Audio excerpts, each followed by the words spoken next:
উত্তর কোরিয়া বিরাট এক অস্ত্রের মহড়া করল কোরিয়ান পিপলস আর্মির ৮৫তম প্রতিষ্ঠাবার্ষিকীতে। দক্ষিণ কোরিয়ার সূত্র মতে ওনসান প্রদেশে ওই মহড়ায় বেশ কয়েকটি দূরপাল্লার কামানও দাগিয়েছে ইয়ংপিয়ং, আর তাতেই যা বার্তা পৌঁছে গিয়েছে ওয়াশিংটনে। উত্তর কোরিয়ার পরিস্থিতির আলোচনায় বুধবার তাই গোটা সেনেটকে ডেকে পাঠিয়েছে মার্কিন প্রেসিডেন্ট ডোনাল্ড ট্রাম্প। পেন্টাগনের আশঙ্কা দেওয়ালে পিঠ থেকে যাওয়ার আগে বড়সড় হামলার জন্য তৈরি হচ্ছে পিয়ংইয়ং। তারই পাল্টা প্রস্তুতি হিসেবে আজ দক্ষিণ কোরিয়ায় বন্দরে এসে ভিড়েছে পরমাণু ক্ষেপণাস্ত্রবাহী মার্কিন ডুবোজাহাজ ইউএসএস মিশিগান। এদিকে বিমানবাহী যুদ্ধজাহাজ ইউএসএস কার্ল ভিনসন দিন কয়েকের মধ্যে কোরিয়ার জলসীমায় ঢুকছে। সেই নৌবহরে যোগ দেওয়ার কথা ইউএসএস মিশিগানেরও। সবটাই কিমকে ঠেকাতে আগাম গা ঘামিয়ে রাখা। তবু নিশ্চিন্ত হতে পারছে না মার্কিন প্রেসিডেন্ট ডোনাল্ড ট্রাম্প।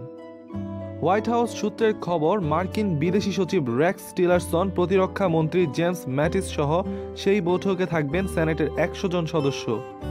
যদিও সেই বৈঠকে শান্তিপূর্ণ সমাধান নিয়ে আলোচনা হবে কিনা তা স্পষ্ট নয়। উত্তর কোরিয়ার বেপরোয়া পরমাণু কর্মসূচি ঠেকাতে দক্ষিণ কোরিয়া ও জাপান গোড়া থেকে আমেরিকাকে সাহায্য করে আসছে।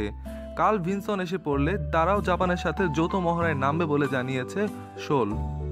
যদিও চীন আগাগোড়া যুদ্ধ এড়াতেই চাইছে। মঙ্গলবার আমেরিকাকে সংযত হওয়ার আর্জি জানিয়ে ট্রাম্পকে ফোন করে চীনের প্রেসিডেন্ট শি জিনপিং।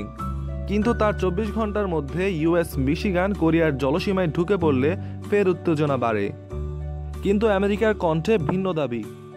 এটি নেহাত রুটিন মহড়া, এমনই দাবি করছে হোয়াইট হাউস, যা মানতে নারাজ পিয়ংইয়ং। পরমাণু ক্ষেপণাস্ত্র ছাড়াও ইউএসএস মিশিগান ১৫৪টি টোমাহক ক্ষেপণাস্ত্র, ৬০ জন বিশেষভাবে প্রশিক্ষিত সেনা এবং বেশ কয়েকটি ছোট ডুবোজাহাজ রয়েছে বলে জানিয়েছে দক্ষিণ কোরিয়ার এক সংবাদ মাধ্যম।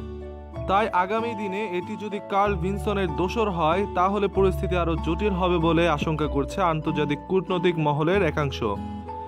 কিম এরই মধ্যে মার্কিন যুদ্ধজাহাজকে ডোবানোর হুমকি দিয়েছে। উত্তর কোরিয়া দখলের লক্ষ্যে আমেরিকা পরমাণু যুদ্ধের ছক কষছে বলে অভিযোগ করেছে সে দেশের শাসক দল ওয়ার্কার্স পার্টির মুখপাত্র। ট্রাম্পের কথায় উত্তর কোরিয়া এই মুহূর্তে গোটা বিশ্বের কাছে সমস্যা হয়ে দাঁড়িয়েছে। এর একটা বিহিত আমাদের করতে হবে।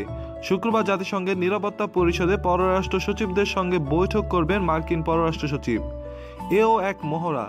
উত্তর কোরিয়ার উপর যেভাবেই হোক আরও নিষেধাজ্ঞা চাপাতে মরিয়া ট্রাম্প।